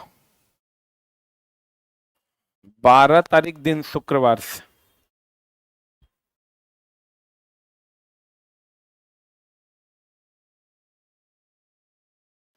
ब्रह्मास्त्र का बैच चला सोमवार से रविवार से स्टार्ट हो रहा है, इसी संडे से। ऑफलाइन नहीं होगा, नहीं है भाई, ऑफलाइन नहीं होगा, जगह है नहीं है। तो ड्राइवर वाला बच्चा जगह टेस्ट के लिए एडमिशन लिया, ओकरा कहाँ लेके जाएंगे, कपाड़ पे। एक आध 100 का रूम खाली है, ओकरा में 100 बच्चा बैठाइए, के होगा, हॉल एको खाली नहीं है। हाँ हाँ, मामला गड़बड़ा जाएगा। टाइम अभी सेट नहीं हुआ है, संडे तक सेट हो जाएगा, अनाउंसमेंट भी हो जाएगा, दोपहर में ही रहेगा। हो गया, कितना सेकंड के बाद बदल देगा, 1/100 सेकंड।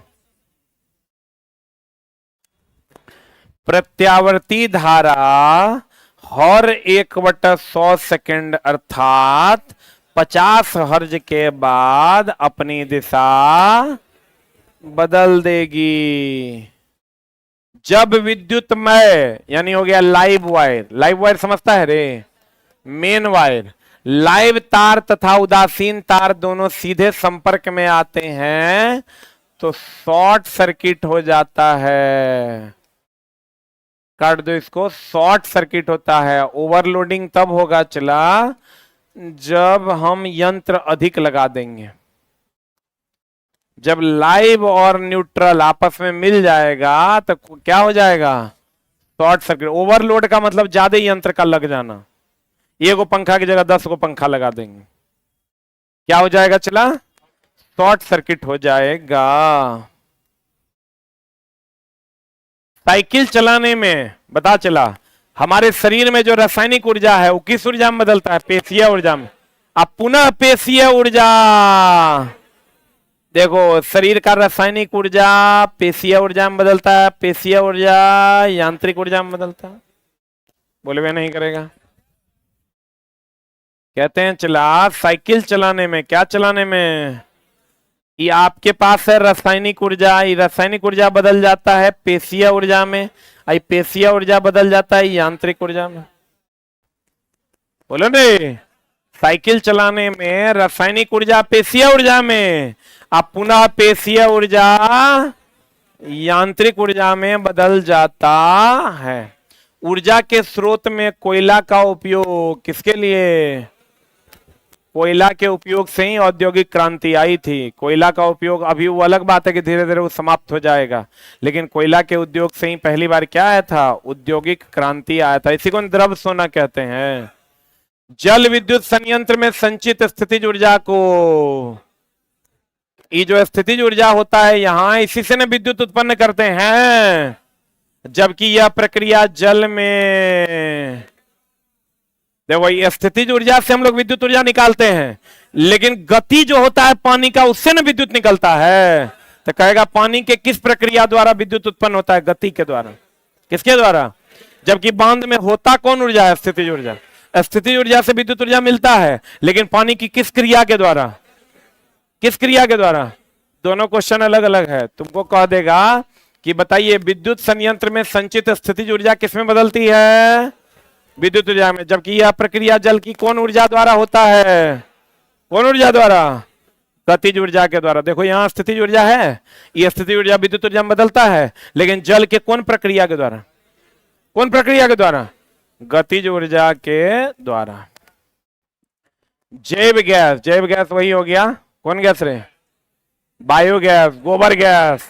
गोबर गैस जान रहा है ना? बायोगैस में मीथेन सर्वाधिक, कितना? 70 से 75%। सबसे कम प्रदूषण कौन फैलाता है? हाइड्रोजन। लेकिन प्रयोग में लाया जाता है सीएनजी। प्रयोग में लाया जाने वाला सबसे कम प्रदूषण फैलाने वाला सीएनजी। सबसे ज्यादा पवन ऊर्जा शक्ति का उपयोग डेनमार्क में होता है, इसलिए इसे क्या कहते हैं? सबसे ज्यादा पवन चक्की वही है डेनमार्क में, इसलिए इसको कौन देश कहते हैं चला? पवनों का देश कहते हैं। वायुमंडल के परतों द्वारा प्रति एकांक क्षेत्र द्वारा अवशोषित सौर विकिरण की मात्रा को क्या कहते हैं? सौर स्थिरांक। प्रति एकांक क्षेत्रफल जितना ऊर्जा को, सौर ऊर्जा को अवशोषित करता है, उसे हम लोग सौर स्थिरांक कहते हैं। अब पादप कितना % सौर ऊर्जा को अवशोषित करता है? पादप 1% सौर ऊर्जा को अवशोषित करता है। जितना ऊर्जा है सूर्य के पास, उसका 1% सौर ऊर्जा। अब एनसीईआरटी का सवाल है, पढ़िएगा तो आपको मिल जाएगा। बीपीएससी टीआरई 1.0 का भी सवाल है। पादप कितना % ऊर्जा लेता है? 1%। आज जितना ऊर्जा प्रति एकांक क्षेत्रफल ग्रहण करता है उसे क्या कहते हैं? सौर स्थिरांक। क्या कहते हैं चला? अब पादप कितना % ऊर्जा लेता है? 1%। कितना %? आज जो लिंडमान का नियम जानते हो ना? लिंडमान का नियम क्या कहता है? ये हो गया उत्पादक, क्या हो गया ये हो गया प्राथमिक उपभोक्ता, ये हो गया द्वितीयक, ये हो गया तृतीयक। नीचे से ऊपर जाएंगे तो ऊर्जा घटेगा ना हो। सबसे अधिक ऊर्जा किसका है? उत्पादक का। कितना % ऊर्जा यूज करता है? 10%। ये नियम किसका है? लिंडमान का। किसका है? लिंडमान का। अब चला आप एनसीईआरटी बनाइएगा तो आपके लिए आसान हो जाएगा, बहुत टफ नहीं लगेगा आपको। समुद्रों अथवा महासागरों में जल स्तर परत में ताप अंतर के कारण जो ऊर्जा उष्मा उत्पन्न होती है उसे कौन ऊर्जा कहते हैं? समुद्र में जो ऊर्जा ताप के कारण उत्पन्न हो गई उसे महासागरीय ऊर्जा कहेंगे। बोलो रे। अब प्रत्येक स्तरों के बीच ताप का अंतर कितना डिग्री सी होना आवश्यक है? प्रत्येक समुद्र में प्रत्येक स्तर के बीच 20 डिग्री का अंतर होना जरूरी है। नाभिकीय विज्ञान में ऊर्जा को प्रायः किसमें व्यक्त करते हैं? महाभिवियाएं। ये ध्यान रखना चला, ऊर्जा का मात्रक जो होता है वो जूल है ना, लेकिन किलोवाट आवर भी है, क्योंकि 1 किलोवाट आवर बराबर होता है 3.6 into 10 to the power 6 joule. और मेरी जान इलेक्ट्रॉन वोल्ट भी है, क्योंकि 1 इलेक्ट्रॉन वोल्ट बराबर होता है 1.6 into 10 to the power -19 joule. Kilowatt hour भी है और इलेक्ट्रॉन वोल्ट भी है, मेगा इलेक्ट्रॉन वोल्ट भी है, लेकिन वो बहुत बड़े यंत्र के लिए।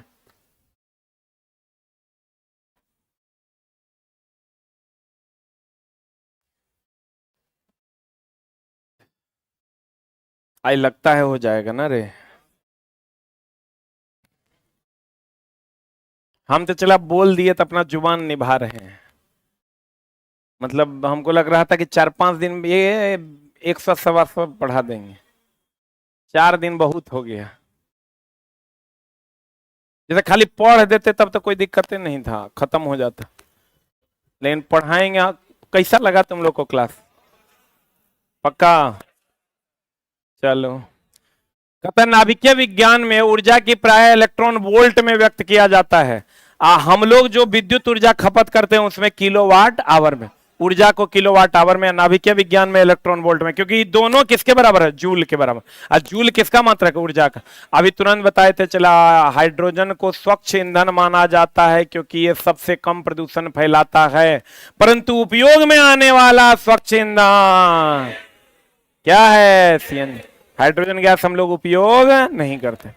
नाभिकीय संलयन अभिक्रिया के लिए उच्च ताप की आवश्यकता होती है कि निम्न ताप? उच्च ताप ना। संलयन में उच्च ताप होता है कि विखंडन में? संलयन में 1000 गुना ज्यादा होता है। नाभिकीय विखंडन से प्राप्त होता है। नाभिकीय संलयन की क्रिया जो होती है वो स्टार्ट होती है उच्च ताप से, और वह उच्च ताप कहां से प्राप्त होता है? नाभिकीय विखंडन से। कहां से?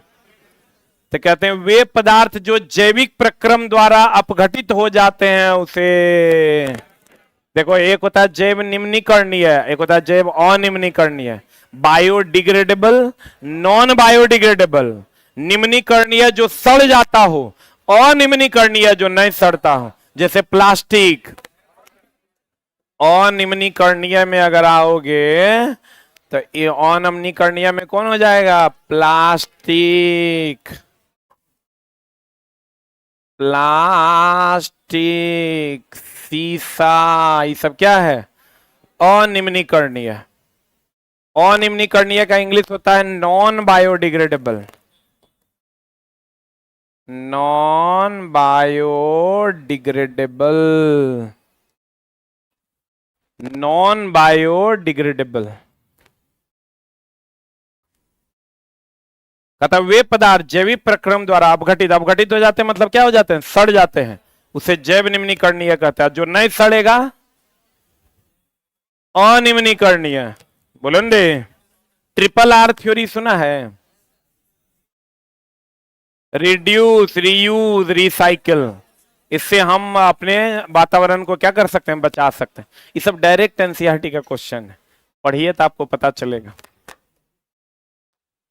जो जैविक प्रक्रम द्वारा अपघटित ना हो उसे अजैव निम्नीकरणीय, नॉन बायोडिग्रेडेबल कहते हैं। डिग्रेड करना मतलब होता है सड़ना। अपघटित करने के लिए वायुमंडल में कौन कौन है रे? अपघटित या अपमार्जक जो है वो कौन कौन है? एगो जीवाणु, दूसरा चला क्या? कवक। जीवाणु और कवक, इसको हम लोग जैविक अपमार्जक भी कहते हैं। अपमार्जक मतलब सरप। अब पता चला पारिस्थितिकी तंत्र में जैव की अजैव की दोनों उपभोक्ता भी होता है। मिट्टी या पानी भी पारिस्थितिकी तंत्र का हिस्सा है। तो पारिस्थितिकी तंत्र में जैविक भी होता है और अजैविक भी। पारिस्थितिकी तंत्र में जैविक भी होता है और क्या होता है, अजैविक में।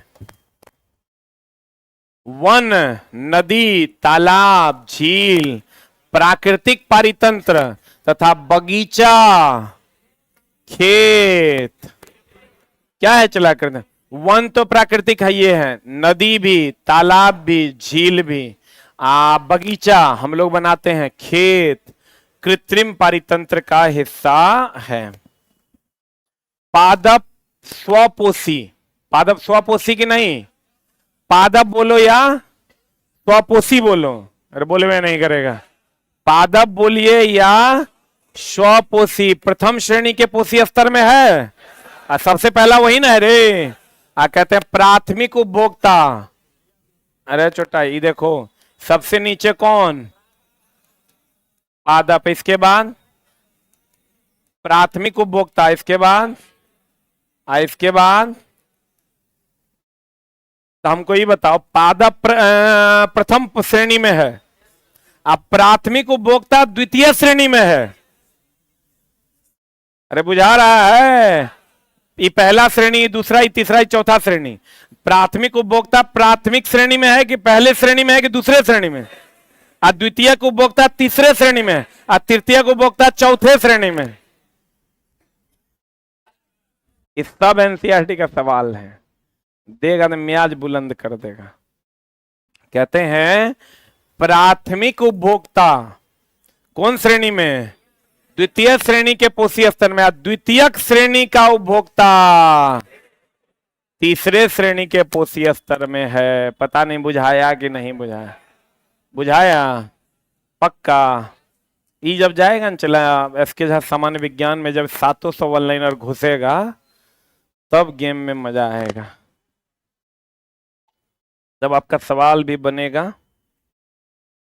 बढ़े, अरे बढ़े। प्रथम पोषी अर्थात स्वपोषी में सूर्य की मात्रा का, अभी तुरंत न बताए थे, आई बीपीएससी टीआरई 1.0 का फेमस सवाल है। ये भी पहला सवाल भी और दूसरा सवाल भी अभी बताए थे। प्रथम पोषी स्तर से सभी अगले पोषी स्तर में कितना %? 10%। आई कौन दिया था नियम? ये दिया था लिंडमान। कौन दिया था? चला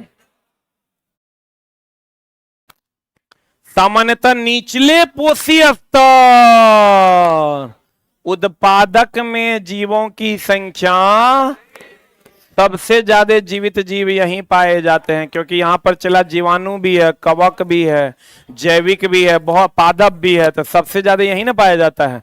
ऐसे भी चला सबसे ज्यादा जीवित जीव कौन है? शैवाल।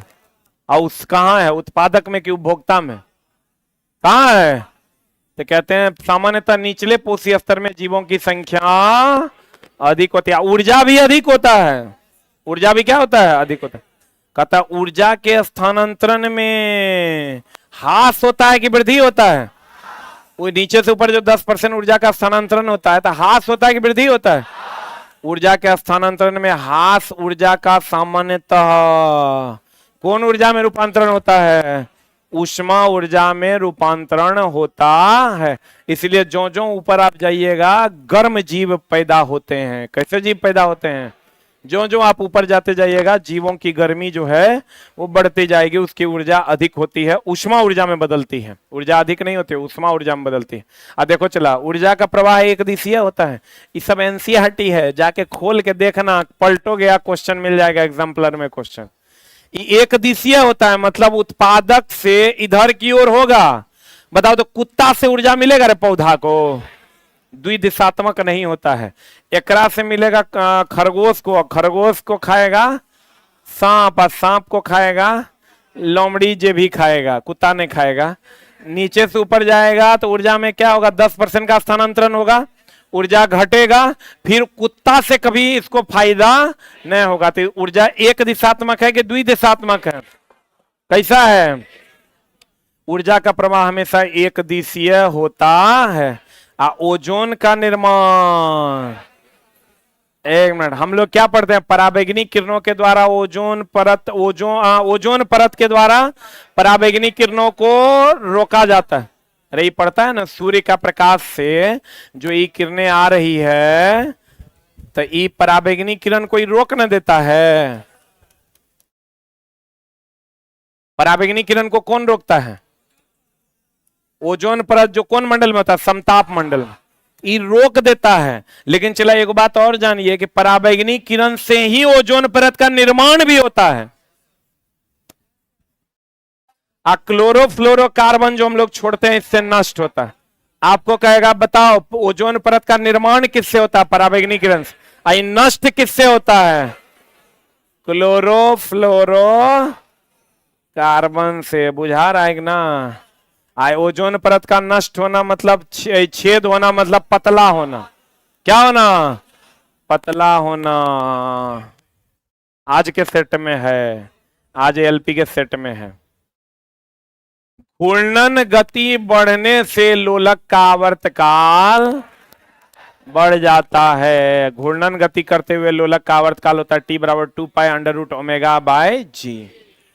पराबैंगनी किरणें प्रतिरक्षा तंत्र तथा त्वचा का, पीछे भी ना बताए थे एक दो, देखो दो बातें हैं। पराबैंगनी किरण तुमको कहेगा त्वचा का कैंसर, वो तो होबे करेगा।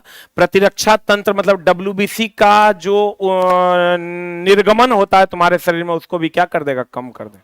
किसका निर्गमन? WBC का। इसलिए तुम बीमार रहने लगोगे बहुत ज्यादा, और त्वचा का कैंसर तो होबे करेगा। तो दोनों बातें हैं, एक तो प्रतिरक्षा तंत्र के लिए हानिकारक है और दूसरा त्वचा का कैंसर। क्वेश्चन दे देगा पराबैंगनी किरणों से क्या होगा, पहला दे देगा त्वचा का कैंसर, लड़का मरेगा, हाँ यही होगा आंसर। लेकिन आप ये भी जानिए कि प्रतिरक्षा तंत्र को भी क्या होगा? नुकसान होगा। WBC का जनरेशन कम हो जाएगा।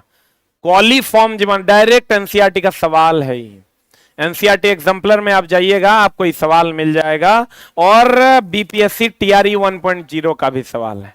आप कहिएगा सर आपको कैसे पता है? तो चला हम तो देखे हैं क्वेश्चन, तो हमारा पता है। तूरा ने विश्वास है, तू जाके देख लेना। जब तुम्हारे साथ क्या है, हम कहेंगे यहाँ पूछा है, तुम कहेंगे अरे पूछा है, तोरा से बड़का फालतू आदमी है कोई? तुझे बोलता है सब झूठे बोलता। तुम जाके पढ़ लेना, तुमको सवाल मिल जाएगा। एनसीईआरटी से 30% सवाल पूछा था हमको। चला एनसीईआरटी जो ग्रुप डी से पढ़ाना हम शुरू किए हैं, तो अभी तक हमको लगता है कितना बार ये क्वेश्चन पढ़ा दिए होंगे, तो हमको याद है। तो ये क्वेश्चन डायरेक्ट तुमको उठा के कॉपी पेस्ट किया था। कॉलीफॉर्म जीवाणु जो मानव के आंत में पाया जाता है, यह जल प्रदूषण का प्रमुख कारण होता है। इसी से चला तुमको डिहाइड्रेशन वगैरह हो जाता है। कहते हैं कॉलीफॉर्म गंगा जल प्रदूषण का प्रमुख कारक है, जो अर्ध जलाशय से होता है। क्योंकि ये पाया कहां जाता है? मनुष्य के आंत में। और जब जलाता है, चलाता आंत जो है जल के जल्दी जलता नहीं है, और वो जब जल के लोग गंगा में विसर्जित कर देता है, तो वहां से कॉलीफॉर्म जीवाणु जो है उसमें फैलता है, जिसके कारण वहां पर जल प्रदूषण होता है। लेकिन लोग तो जला ही रहा है, दूसरा कोई उपाय तो है नहीं। तो लोग गंगा शवदाह जो है इधर ही करता है, तो करता है चला, तो उसमें जो कॉलीफॉर्म बैक्टीरिया है वो वहां के जल प्रदूषण के लिए क्या है? जिम्मेवार है। मरना चला एकदम अंतिम सत्य है, सब कोपचा में जाएगा। इसलिए अपनी जवानी पर घमंड ना कर, ना अपने पैसे पर घमंड करे। हे मनुष्य, अगर तू किसी के काम आ सकता है तो उसका काम कर दे, ठीक ना? लेकिन तुम जाना कभी गुलवी घाट, वहां लिखल है कथी, तेरी आखिरी मंजिल तो मैं था, बस आने में देर लगा दे। मां कसम, ये लाइन जब तू चला पढ़ेगा ना तो रोआ खड़ा हो जाएगा। जैसे एंट्री गेटे पर लिखल है, ऐसे घुसेगा ना तो वहां पर लिखल है। इसलिए आज ना कल कोपचा में जाना है। इसलिए अभी कोपचा शब्द चला कहाँ से है? हम जहाँ काम करते थे कंपनी में, पहली बार जब मेरा बीटेक करने के बाद नौकरी लगा, तो हम सोचे कि चलो काम कर रहे थे, तो बगल से जो है ना श्मशान घाट का रास्ता था, और खिड़की खुले रहता था, इस साइड में टीवी चलता था। उस पर कभी ऋतिक रोशन, कभी कैटरीना कैफ नाचती थी। इधर से हर 5 मिनट पे जाता था, राम नाम सत्य है, राम नाम सत्य है, राम नाम सत्य है। साला एक तरफ हम इधर मशीन पे काम कर रहे हैं, एक तरफ इधर देखते थे, एक तरफ इधर देखते थे। हमको लगा कोपचा में जाना तय है, तो साला कितना माथा पेची करेंगे। हम बोले ना साला, हम ही मशीन, मेरा काम था गो नो गो चेक करना। क्वालिटी डिपार्टमेंट में थे हमने ना साला हमरा से ही काम नहीं होगा। 10 दिन हुआ चला, एकदम मसमसा के हम जॉब छोड़ दिए, वो टोटल का बैग हाफ पैंट पहने आज चल दिए। दुनिया को जे कहना है कहो, जब कोपचा में जाने है साला तो जम के मेहनत करेंगे। लेकिन कुछ कुछ कोढ़िया लोग भी समाज में है, वो की कहता है जानते हो, जब मरना तय है तो फिर क्यों कुछ करना है। कुछ ऐसे भी समाज तोरे में होगा कुछ लोग, अभी अगर मन में ही चल रहा होगा, आए सर जब मरना तय है तो काहे बाप बाप करना है। अरे पगला, जब जीवन मिला है ना तो इस जीवन का सही उपयोग करो, न तब वेस्ट हो जाएगा तुम्हारा उपयोग, जीवन जो है वेस्टेज हो जाएगा। और वेस्टेज करके क्या फायदा है, जब जीवन मिला है, भगवान ने इतना सुंदर जीवन दिया है, इसका उपयोग करो खुद के लिए भी और सबसे ज्यादा दूसरों के लिए। लेकिन तू करेगा नहीं। अभी तू सोच रहा होगा जब आप इतना ही कहते हैं तो बिना पैसा का पढ़ाई है, तो अरे तोरा पास की तोर चल रहा होगा, हम सब न जानते हैं रे। अरे चोटा, ये एक व्यवस्था है जिसमें चला हम तोरा से जब पैसा लेते हैं ना तो तू यहाँ बैठ पाता है। आज तोरा से हम पैसा लेना बंद कर देंगे तो हर महीने 20 लाख रुपया इस एजुकेशन सिस्टम का खर्चा है, जो तुम हम वहन नहीं कर पाएंगे, वो तोरे पैसा से होगा ना। तू बैठ कहाँ पाएगा, जब पंखा के हवा खा रहा है, 1 सेकंड लाइन नहीं कटता, ये आएगा कहाँ से, ये नहीं आ पाएगा। ये व्यवस्था है, तुम हर चीज में अपना पक्ष का चीज खोज लेता है, समझा। ऐसा नहीं है, ये एक सिस्टम है जिसको चलाना है तुमको भी और हमको भी। लेकिन जो जीवन मिला है उसका सदुपयोग करो, दुरुपयोग नहीं करो कुकर्म कर करके।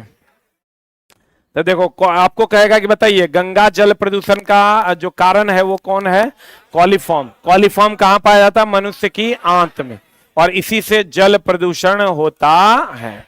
इसी से क्या होता है, गंगा जल प्रदूषण। पर्यावरण को बचाने के लिए 3R, अभी तुरंत न बताए थे रे, 3R में कौन कौन है, 3R में रिड्यूस मतलब कम उपयोग कीजिए, रीयूज कीजिए यानी पुनः उपयोग कीजिए, और रिसाइकिल कीजिए मतलब पुनः चक्रण कीजिए।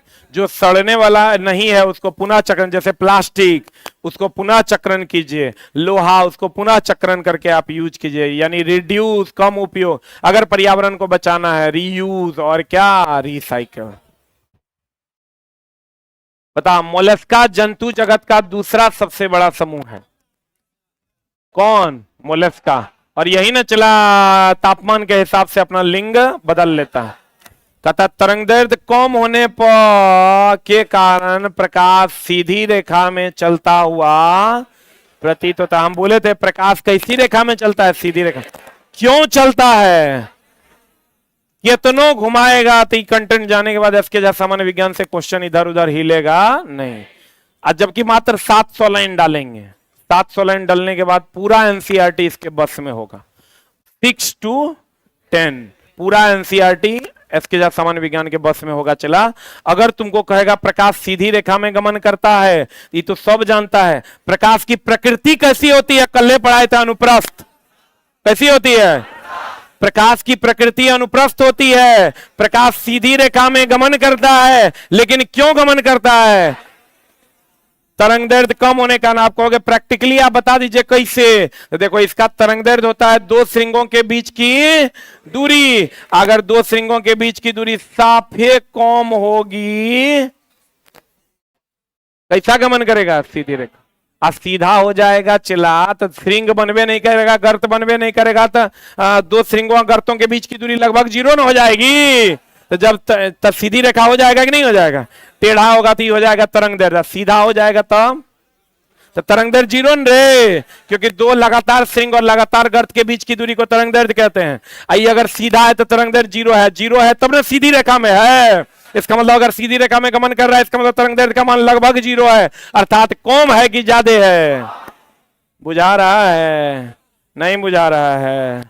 अगला अगला अगला 700 आगे मां कहते हैं चला नाइट्रोजन। कौन चला, नाइट्रोजन पौधों के वृद्धि में सहायक है, ये तो सब जानता है। नाइट्रोजन किसके वृद्धि में सहायक है, तथा नाइट्रोजन के ऑक्साइड वृद्धि को रोकता है।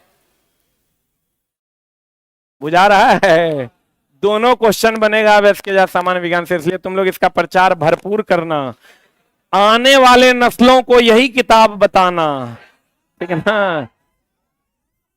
क्योंकि क्योंकि वो एनसीईआरटी की 25 पुस्तकें नहीं पढ़ पाएगा, तो वो एक पुस्तक पढ़ेगा जिसका नाम है एसके झा सामान्य विज्ञान। अच्छा चला, तू एनसीईआरटी एग्जाम्पलर पढ़ा है ना, तो अब तू बता एनसीईआरटी एग्जाम्पलर का डायरेक्ट लाइन है कि नहीं है, और यही अब ओकरा में जाएगा। तोरा तो पढ़ाइए दिए, तो 5वां एडिशन कमिंग सून है, ई नहीं कहना कि वो लेना है, वो तोरा नहीं लेना है, इसी से काम हो जाएगा। नाइट्रोजन, चला एक एक डाउटेड लाइन आपके सामने होगा, वाष्पोत्सर्जन से लेकर वाष्पीकरण तक, कहते हैं केशिकत्व से लेकर केशिका तक, कहते हैं नाइट्रोजन पौधे में वृद्धि, पौधे की वृद्धि में सहायक, लेकिन नाइट्रोजनी ऑक्साइड वृद्धि को क्या करता है, रोकता है। अब बोर्डो मिश्रण के बारे में पूछेगा, CuSO4 प्लस CO, ये चला कीटनाशक है एक प्रकार का, क्या है ये, कीटनाशक है। ये तो सबको पता होगा। आवेश शब्द का प्रथम प्रयोग किसने किया था, थेल्स ने, लेकिन धन और रिंद बताया था बेंजामिन फ्रैंकलिन। ये भी एनसीईआरटी का सवाल है। आवेश शब्द प्रथम प्रयोग कौन किया था, थेल्स, लेकिन आवेश शब्द का प्रथम प्रयोग विपरीत आवेश, हाय हाय हाय हाय हाय हाय, देखो चला, अगर कह देगा आवेश शब्द का प्रथम प्रयोग किसने किया, थेल्स ने, लेकिन आवेश के लिए धन और ऋण अर्थात विपरीत आवेश शब्द का प्रयोग बेंजामिन फ्रैंकलिन ने किया।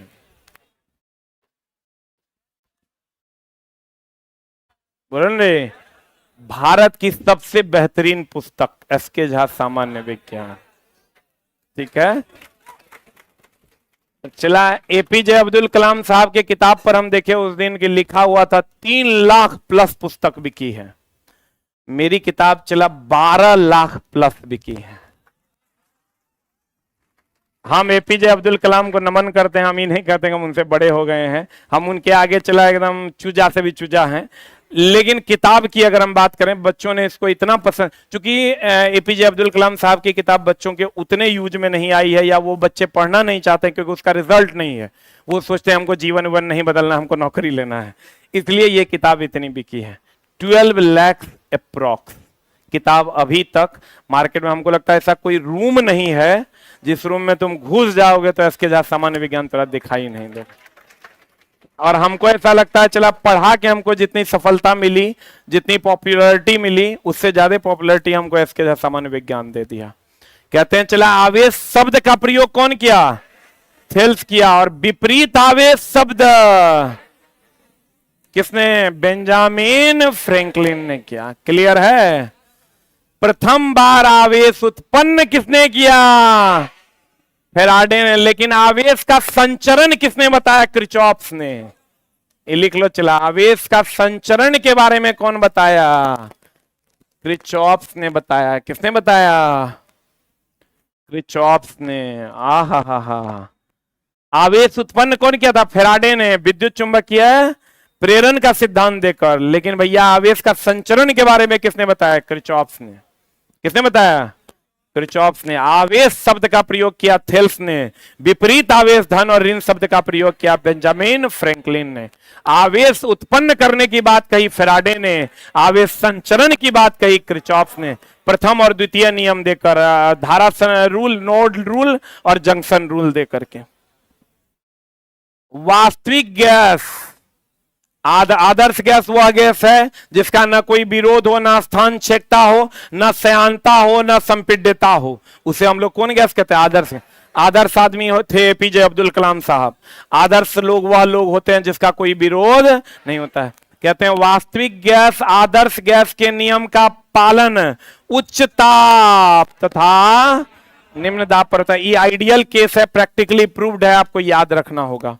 वास्तविक गैस आदर्श गैस के नियम का पालन कब होता है, उच्च दाब और निम्न दाब। अरे आदर्श गैस समीकरण जानता है ना, पीवी बराबर एनआरटी। ई तब लागू होगा जब उच्च ताप होगा और निम्न दाब हो।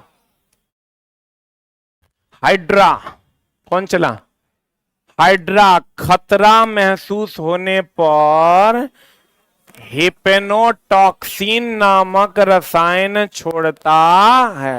कौन छोड़ता है, हाइड्रा। अभी एगो वेब सीरीज आया है अमेजन प्राइम पे, उसमें चला, इसी के बारे में बताया गया है। वो हिपेनोटॉक्सिन नामक हार्मोन छोड़ता है जिससे हार्ट का प्रॉब्लम होता है, कार्डियक प्रॉब्लम हो जाता है। इसी पर इसकी कहानी बनी हुई है।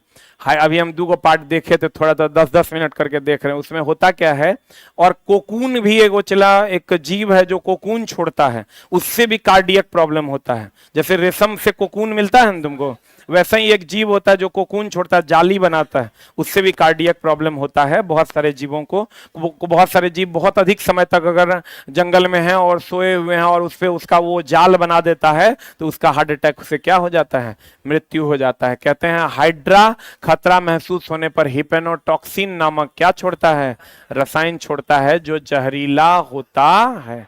एक लाइन देख लो चला, केवल गति का अध्ययन काइनेमेटिक्स और द्रव्यमान और गति का अध्ययन काइनेटिक्स, दोनों अलग अलग है। रुक जा, काइनेमेटिक्स और काइनेटिक्स।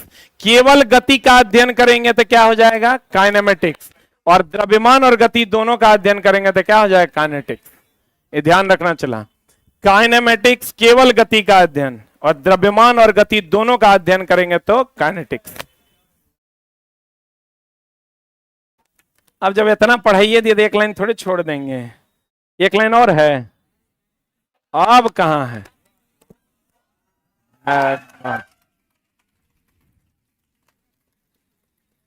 प्यारे विद्यार्थियों, हमसे चला जो बन पड़ा, हम तुम्हारे लिए ये कलेक्शन बनाए थे और उम्मीद करेंगे कि आपको पसंद आया होगा और आपके जीवन में थोड़ा बहुत योगदान तो इससे मिल ही जाएगा। बाकी चला खाली नौकरी हो जाएगा तो हमारा भूलना नहीं, ठीक है ना। जितना मेहनत करके कंटेंट तोरा पढ़ा रहे हैं उतना मेहनत हम भी किए हैं, तब तोरा पढ़ा रहे हैं, पढ़ने में या अन्य चीजों में। तो चलिए उम्मीद करेंगे कि आगे भी हम आपकी मदद कर सकें। और कल संडे से आपका ब्रह्मास्त्र सीरीज स्टार्ट हो रहा है। 99% में आप साइंस हमसे पढ़ सकते हैं, 99 में मैथ और 99 में रीजनिंग। अब अगली क्लास आपकी कब होगी, मंडे को। और प्यारे विद्यार्थियों, मंडे से आपको रिचार्ज करवाना पड़ेगा, इसका प्रॉपर ध्यान रखिएगा। अभी तक जैसे तैसे चल रहा था, मंडे से आपको रिचार्ज करवाना पड़ेगा।